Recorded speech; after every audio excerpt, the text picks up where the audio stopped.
منکو خان جمادی الاول کی 20 قریباً 4 مہینے باقی ہیں۔ راستہ بھی 3 مہینے سے کم کا نہیں۔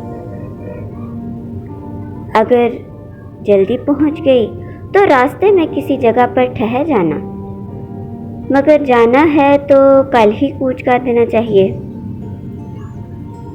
اس کے بعد منکو خان کچھ آپ ہی سوچ کے بولا، ہاں خوب یاد آیا، بلغان خاتون 1-2 دن اور ٹھہر جاؤ۔ آج کے چوتھے دن ہلاکو خان کی کمک کو 40,000 سپاہیوں کا بڑا بھاری لشکر جانے والا ہے، جس کو توبہ خان لے جائے گا۔ اس کے ساتھ تم بھی ہو لینا۔ یہ لوگ بھی اسی طرف جائیں گے جدھر تم جاتی ہو، بلکہ انہیں تم سے آگے جانا ہے۔ ہلاکو خان دیلم کی تخت گاہ پر قبضہ کر چکا ہے، فی الحال اس کا تعاقب کر رہا ہے۔ اس فوج کشی کے بعد وہ عرض عراق کا عزم کرے گا اور ارادہ ہے کہ خلیفہ بغداد کو اس کی سرتابی اور غرور کی سزا دی جائے۔ بلغان خاتون: 1-2 دن کی بات ہے، میں ٹھہر جاؤں گی۔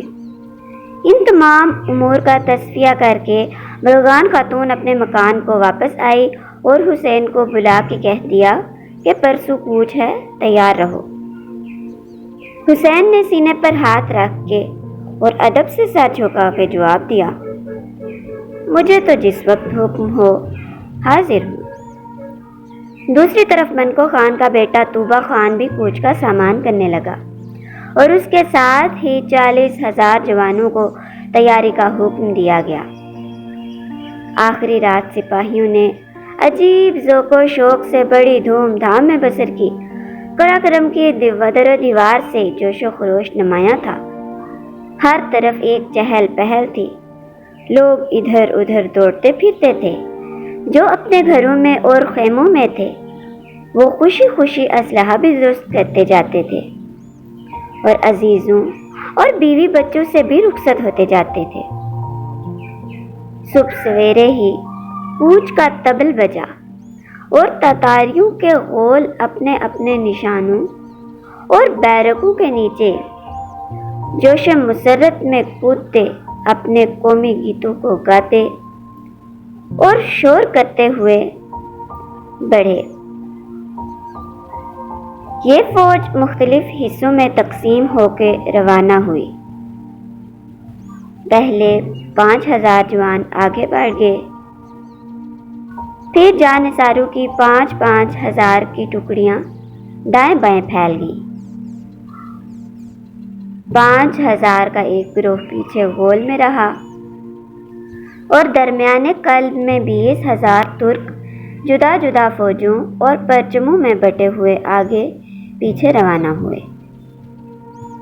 جن کے بیچ میں توبہ خان اور بلغان خاتون 2 مضبوط اور گڑھے ہوئے ترکی گھوڑوں پر سوار تھے۔ تاتاری کمانیں اور نیزے چاروں طرف سے ہلکا کیے ہوئے تھے اور ہر چہار طرف سے جوش و ولولے کی صدائیں اور فتح و نصرت کے نعرے بلند ہو رہے تھے۔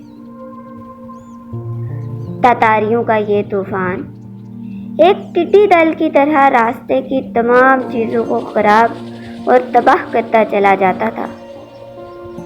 جو گاؤں نظر آتا آدمی اسے خالی ملتا، اس لیے کہ ان بے رحم اور جری لٹیروں کی آمد کی خبر سنتے ہی لوگ اپنے اپنے گھر چھوڑ کے بھاگ کھڑے ہوتے۔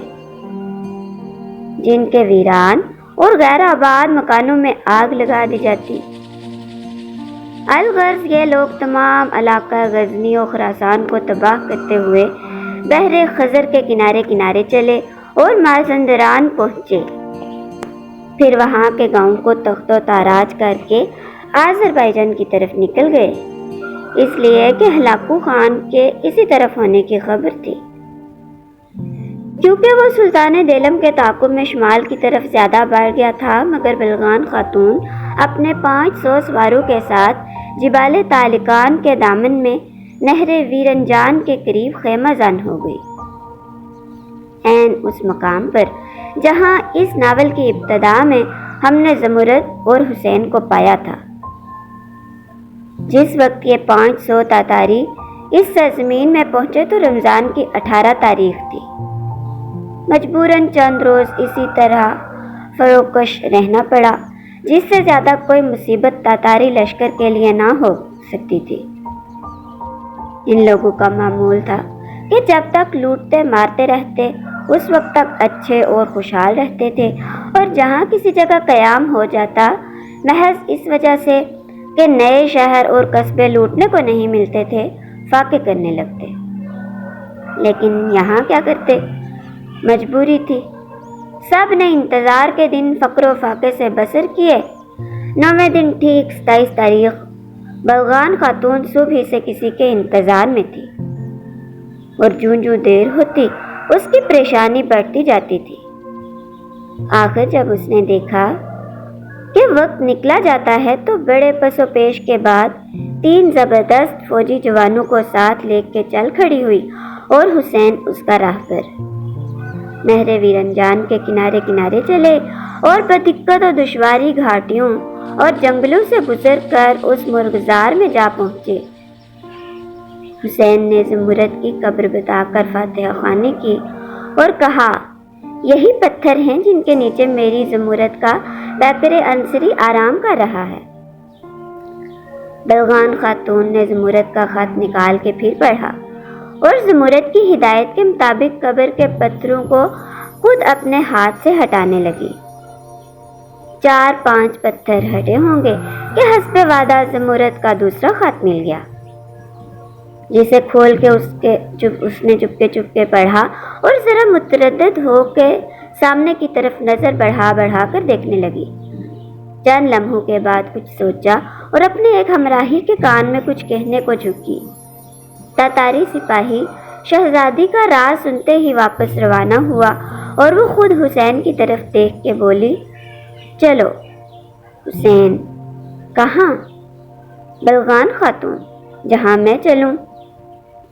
اتنا کہتے ہی دونوں باقی ماندہ سپاہیوں کو ساتھ ہونے کا اشارہ کیا اور چل کھڑی ہوئی۔ حسین کو بھلا کیا مجال انکار تھی، بے عذر ساتھ ہو لیا۔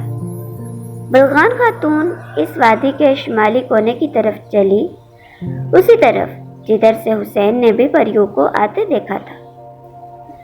جاتے جاتے تقریباً 2 گھنٹے کے بعد وہ ایک سرسبز پہاڑ کے دامن میں پہنچی، اور گو اس طرف کوئی راستہ نظر نہیں آتا تھا، مگر وہ برابر بڑھتی چلی جاتی تھی۔ حسین تو ایک عقیدت کیش مرید کی شان سے بے عذر اطاعت کر رہا تھا، مگر ہمراہی سپاہیوں کو حیرت تھی کہ شہزادی انہیں کہاں لے جاتی ہے۔ بلکہ ایک نے بڑھ کے ادب سے پوچھا بھی کہ ویڈیو اچھی لگی ہو تو لائک کریں، چینل کو سبسکرائب کریں اور بیل آئیکن پریس کریں۔ اگلی ویڈیو تک کے لیے مجھے اجازت دیجیے۔ اللہ حافظ۔